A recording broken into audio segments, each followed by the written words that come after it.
The Incomparable Treasure by John White in The Cost of Commitment, Chapter 2, The Way of the Cross. Jesus said, "The kingdom of heaven is like a treasure hidden in a field.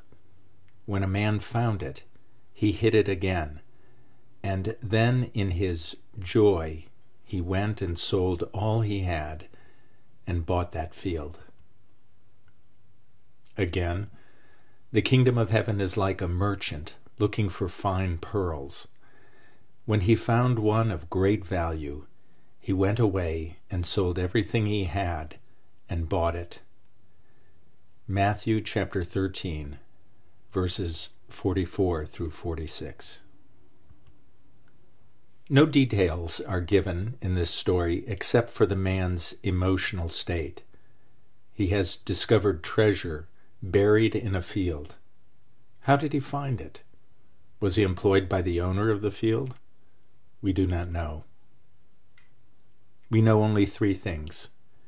He covered the treasure up. He was delirious with joy. He was so excited that he sold everything he possessed in order to buy the field. Here is a picture of reckless sacrificing of all a man possesses.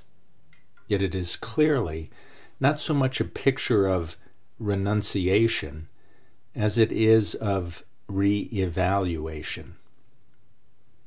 Up to this point in his life, the man has doubtlessly valued his possessions highly. Like all of us, he would have clung to them and only parted with them under exceptional circumstances. He might have lent to a neighbor in distress or sold something to help a close friend or relative, but by and large, his life has consisted in the abundance of the things he possessed. It is only when he discovers buried treasure that his perspective changes. Suddenly, his possessions look cheap and paltry. A joy is rising in him and an excitement that makes him sweat and tremble. There may have been regret about a cherished piece of furniture or a family heirloom, but it is only momentary. The choice he faces lies between his worthless bits and pieces and the field with buried treasure. There is nothing noble about his sacrifice. There would, on the other hand, be something incredibly stupid about not making it. Anyone but a fool would do exactly as the man did.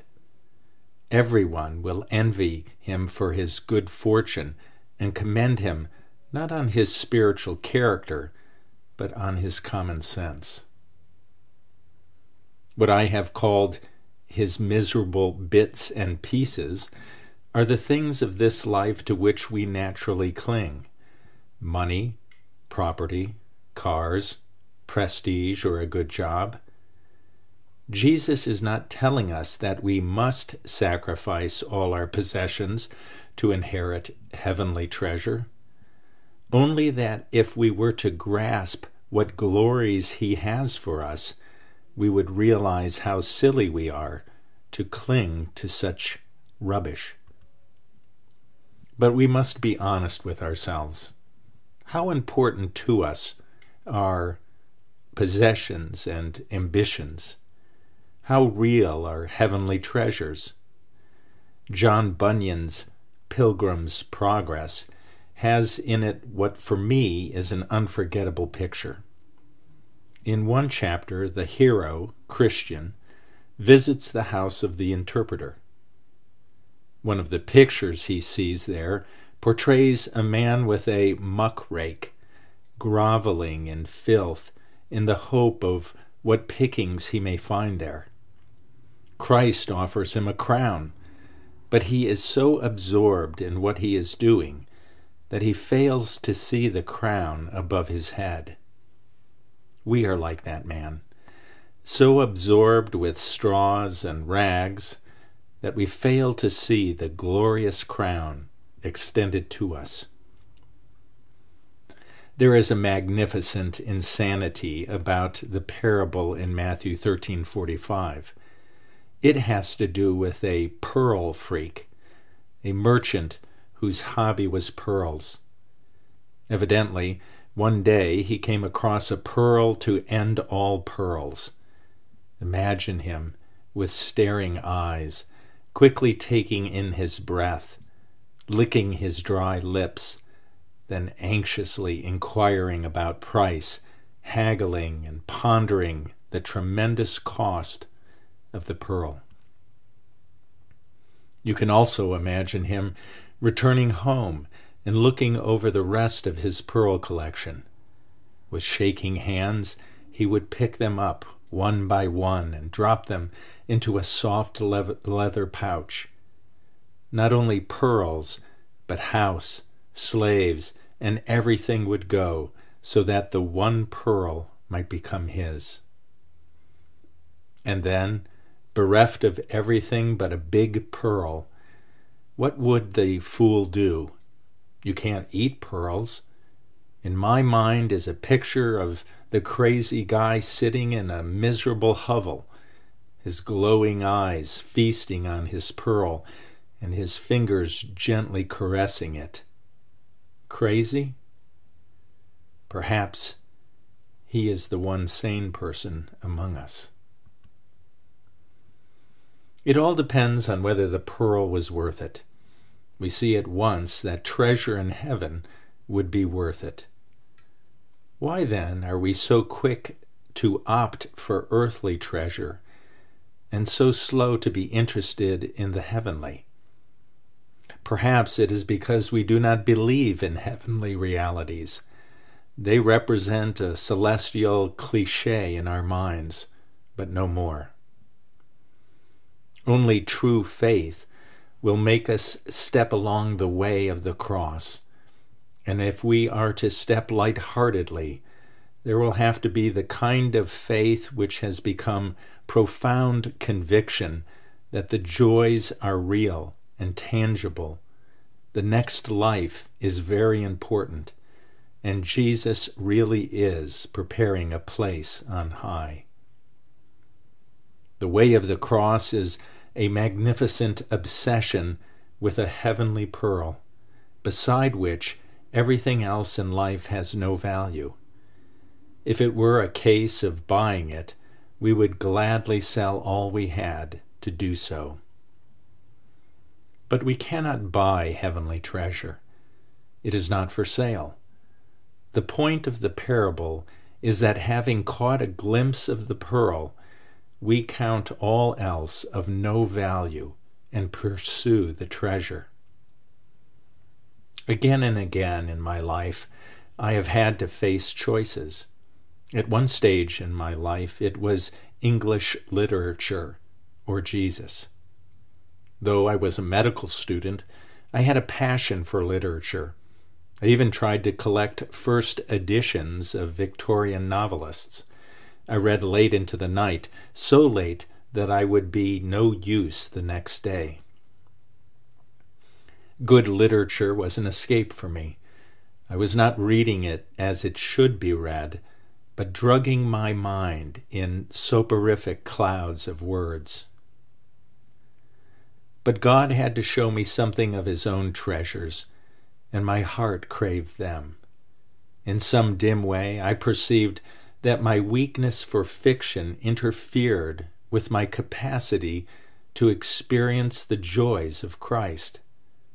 So I packed all the works of 18th and 19th century novelists and poets into a great crate and gave them to a friend who was majoring in English.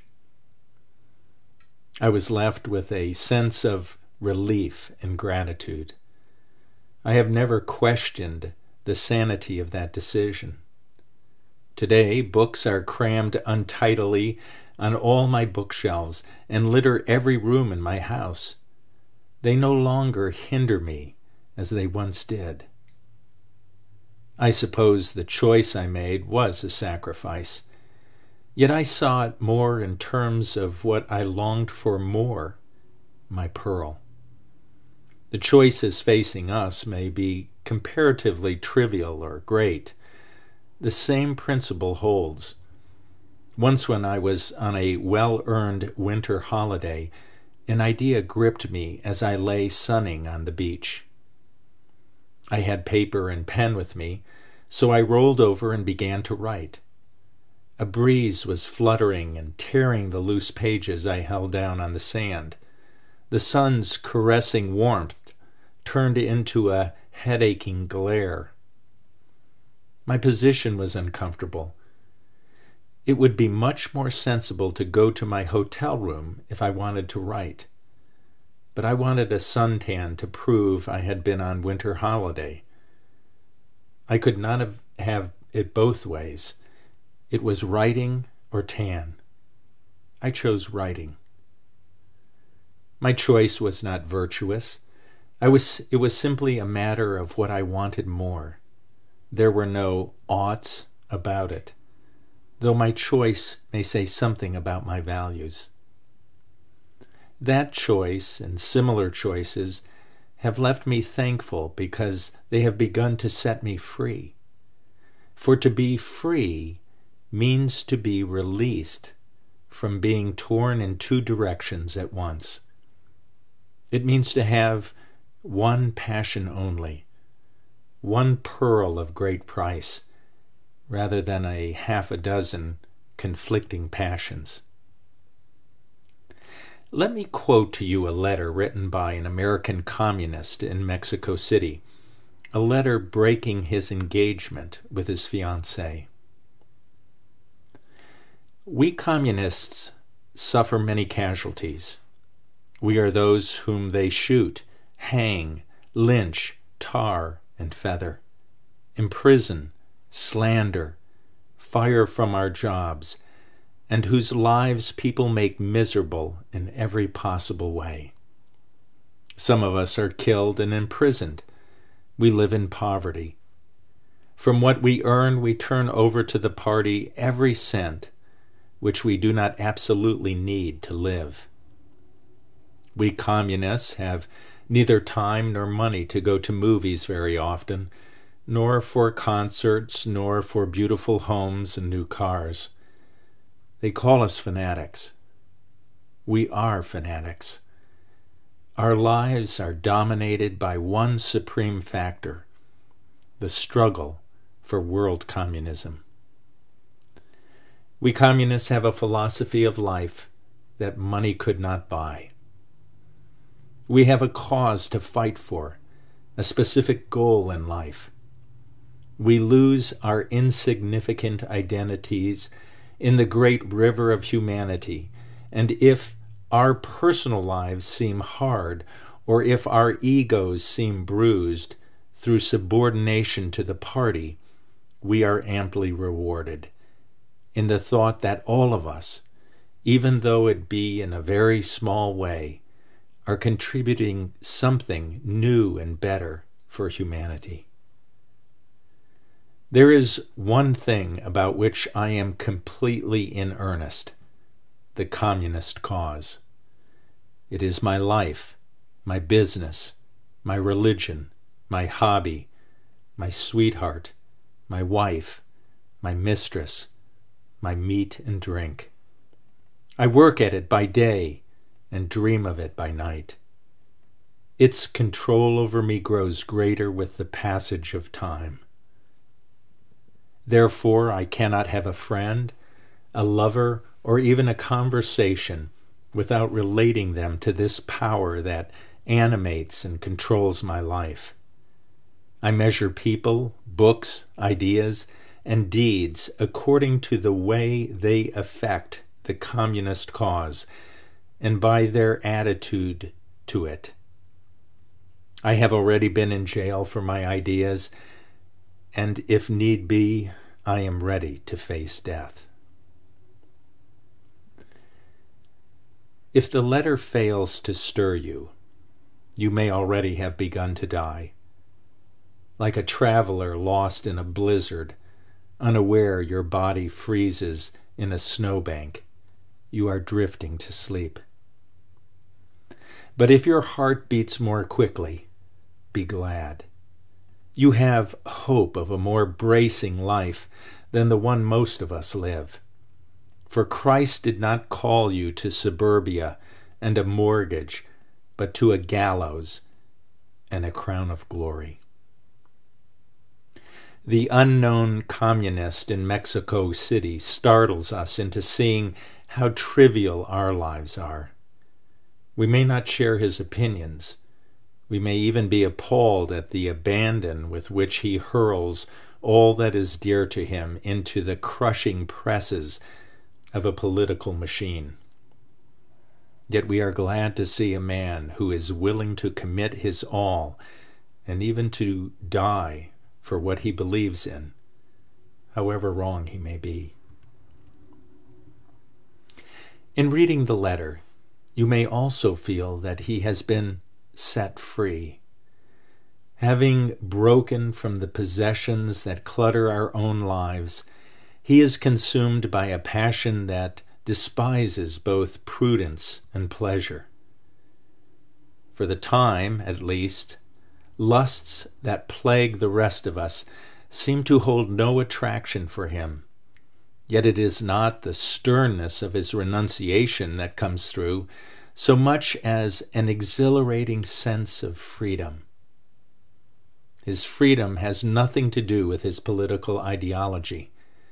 It has to do with his being human, though fallen, released from lesser passions by pursuit of greater ones.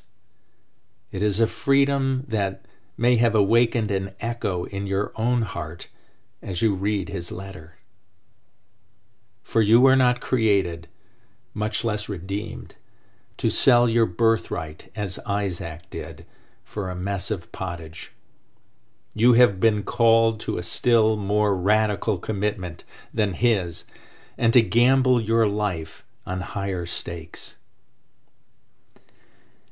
If anyone would come after me, Jesus again tells us, he must deny himself and take up his cross daily and follow me. The cross symbolizes our willingness to give up all else for the surpassing glory of following it, or to die if need be. Jesus calls us to pick it up and heave it over our backs, not to wear it on our lapels or round our necks, but to carry it over our shoulders in the same way he carried his own cross. It may look rough and heavy as you stare at it on the ground, but you will be surprised to find how light it feels as you bear it. And it will mark you in the eyes of demons, men, and angels as one who despises humiliation and who deliberately chooses the company of the one from whom the world hides its face. For the popular Christ and the true Christ are two different Christs. The first is the watered-down Christ, remolded to please the masses. You may stand with that Christ and please as many people as he does. But the real Christ does not aim to please people so much as to love them and to glorify the Father. Jesus' truth pierced human consciences. His love frightened and alienated them, while his relentless pursuit of the Father's glory threatened the institutions they upheld. They could not tolerate his continued existence, and so they murdered him. "Whoever serves me," Jesus once said, "must follow me. And where I am, my servant also will be." To stand where he stands, to walk in his steps, means necessarily running the gauntlet of the attitudes that still slumber in human hearts, attitudes which will awaken the moment we step after him. He wants us to understand this clearly before we choose. For to choose to follow him will mean saying, as Paul said, I consider my life worth nothing to me. We will have to place on the table career, money, affections, ambitions, plans, hobbies, and our very lives, and say, it hurts me to place these things here, but I know you can replace them 100-fold. Let them be disposed of as they may. Return to me or lost forever. Their fate will not influence my choice. I want to follow you wholly. To do this is to be released from the chains that enslave people everywhere. It is also to take up our crosses and to replace a heavy burden with a light one. It is to be set free. Let me say one more important thing about freedom. Freedom does not consist in doing what I want to do, but in doing what I was designed to do. If I do what I want to do, I wind up not liking what I do. What at first promises liberty turns out to be a more onerous slavery. Jesus alone gives freedom to human beings. He knows what he designed our beings for. He knows where true freedom exists for us, and he has infinite patience in teaching us, lesson by lesson, how to be free. Come to me, he invites us, all you who are weary and burdened, and I will give you rest. Take my yoke upon you and learn from me, for I am gentle and humble in heart, and you will find rest for your souls. For my yoke is easy, and my burden is light.